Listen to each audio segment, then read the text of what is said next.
Como você pode alongar usando a técnica de inibição ativa de contração, relaxamento? Nesse vídeo eu vou te explicar o passo a passo.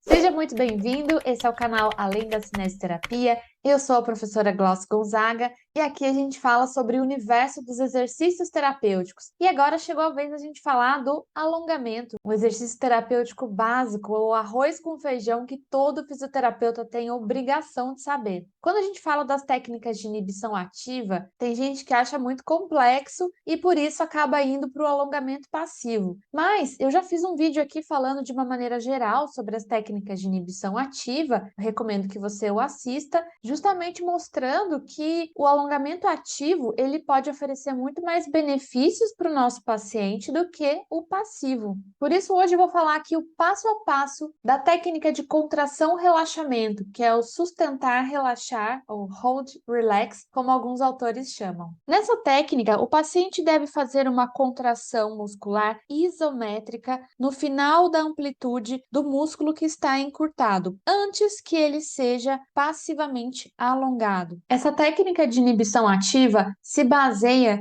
no princípio da inibição autógena, que é o relaxamento neurológico de um músculo quando estimulado. Ele poderá ocorrer quando for ativado o OTG, gerando impulsos que irão proteger os músculos, inibindo os neurônios motores alfa e relaxando os músculos. Então, se você contrair esse músculo momentos antes, segundos antes dele alongar, você vai ter uma facilitação neurológica para o alongamento acontecer. O OTG pode disparar e assim vai inibir a tensão no músculo, facilitando assim o alongamento. Então vamos dar um exemplo. Vamos supor que eu queira alongar os músculos flexores do punho. Então esse é o músculo que está encurtado, o grupo muscular. Você vai deixar essa região próxima ao final da amplitude que ela apresenta e vai pedir para o paciente fazer uma contração isométrica. Então você pode dar um comando verbal do tipo: eu vou fazer força para lá, você vai fazer força para cá e a gente não vai sair do lugar. Essa contração isométrica deve ser mantida por 6 segundos. O paciente deve fazer uma tensão significativa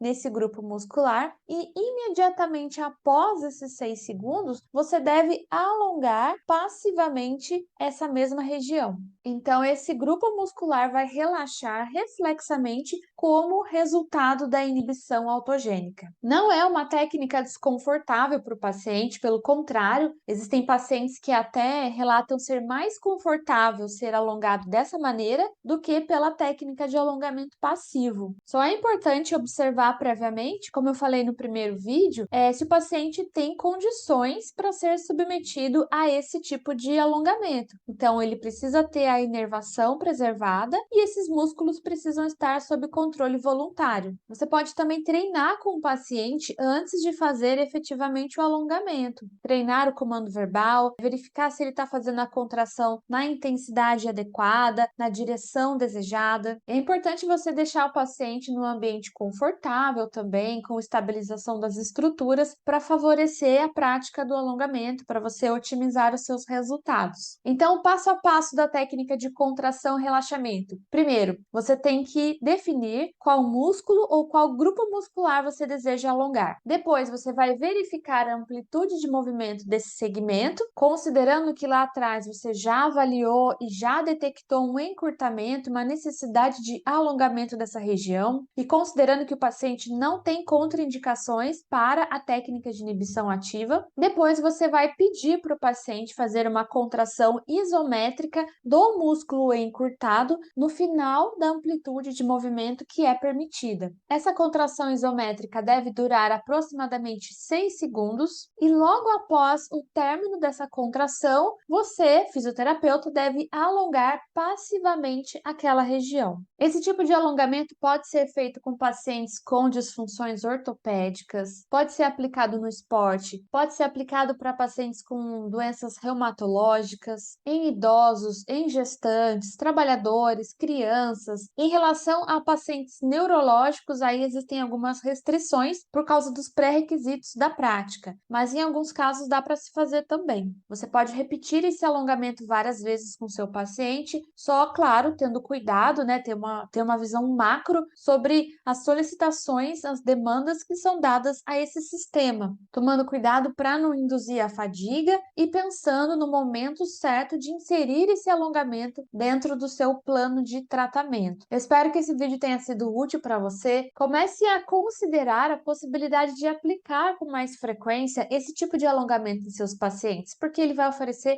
mais benefícios do que as técnicas de alongamento passivo. Pensando num paciente que está acamado, por exemplo, se ele tiver condições de fazer o alongamento ativo, isso pode ser muito mais interessante para ele do que ficar só lá no passivo. E aproveita e já se inscreve no canal para não perder nada do que a gente publica aqui sobre cinesioterapia. Um grande abraço e até mais!